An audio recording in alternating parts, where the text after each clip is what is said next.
रुपयाचा दंड केला, 16 लाख रुपये. त्या प्रांताला फोन केला मी, मते नावाच्या प्रांताला, म्हणलं प्रांत साहेब एक असं काय केलं तुम्ही, शाळेचं काम चालू आहे, सरपंचाचा काय दोष आहे? नाही तुम्ही समजून घ्या ना साहेब, लय दाबोर.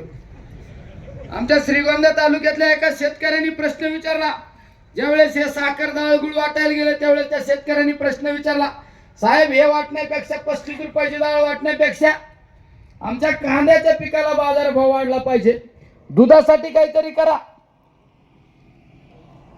शितोळे नावाच्या शेतकऱ्याला, त्या शितोळे नावाच्या शेतकऱ्याला दुसऱ्या दिवशी वनीकरण विभागाचे अधिकारी पाठवले आणि सांगितलं तुझं शेततळ अतिक्रमणात आहे, उद्याच्या उद्या अतिक्रमण काढलं पाहिजे, शेततळ काढून टाकलं पाहिजे. त्यावेळेस त्या शेतकऱ्याच्या मुलांनी विचारलं का आम्हाला नोटीस द्या ना साहेब. त्या अधिकाऱ्याने सांगितलं नोटीस बिटीस नाही. त्याला वाटलं आता आपल्याला कोणाचा आधार. अधिवेशन चालू होतं आमचं, 6 दिवसाचं अधिवेशन. मला फोन आले, बरेच मिस कॉल पडले होते. मला रे कोणाचे जास्त फोन पडले त्याला पहिलं प्राधान्य माझ्याकडे फोन उचलला. मला रे 8 मिस कॉल कोणाचे पडले, काय अडचणी ते कार्यकर्ता बघा रे. त्याला फोन केला ते म्हणला मी श्रीगोंद्याहून बोलतोय, माझ्या वडिलांनी प्रश्न विचारला म्हणून आमच्याकडे वनीकरणाच्या विभागा अधिकाऱ्यांनी दमबाजी केली, सांगितलं उद्या शेततळ काढून टाका. म्हणलं नोटीस, त्याला नोटीस बिटीस काय नाही. त्या शेतकऱ्याला म्हणलं उद्या माझ्याकडे. त्या अधिकाऱ्याला फोन केला, म्हणलं का तुम्ही शेततळ काढायला सांगू राहिले त्याला. तर नाही ना ते अतिक्रमणात आहे. म्हणलं मग नोटीस बिटीस काय पद्धत आहे का नाही.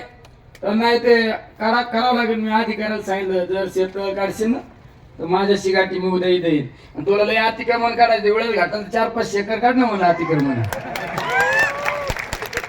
अरे स्वतः काचच्या घरात राहायचं आणि दुसऱ्या दगड आणायचे, ही पद्धत या ठिकाणी चालू आहे. महानगरपालिकेची आमचे नगरसेवक बसलेले आहेत सगळे. महानगरपालिकेच्या त्या ठिकाणी अधिकाऱ्यांवर दबाव आणून 3.5-4 कोटी रुपयाची पट्टी माफ केली, बरोबर आहे का नाही. पाणी पट्टी 3.5-4 कोटी रुपयाची पट्टी माफ केली. म्हणजे फक्त आपल्या पोळीव कसं तूप ओढते. राजकारणामध्ये 2 वर्ग असतात मित्रांनो. एक वर्ग असतो की सत्तेतून संपत्ती, राजकारणातून सत्ता मिळवायची, सत्तेतून संपत्ती कमवायची, प्रतिष्ठा कमवायची. आणि लोकांना फक्त मोठ्या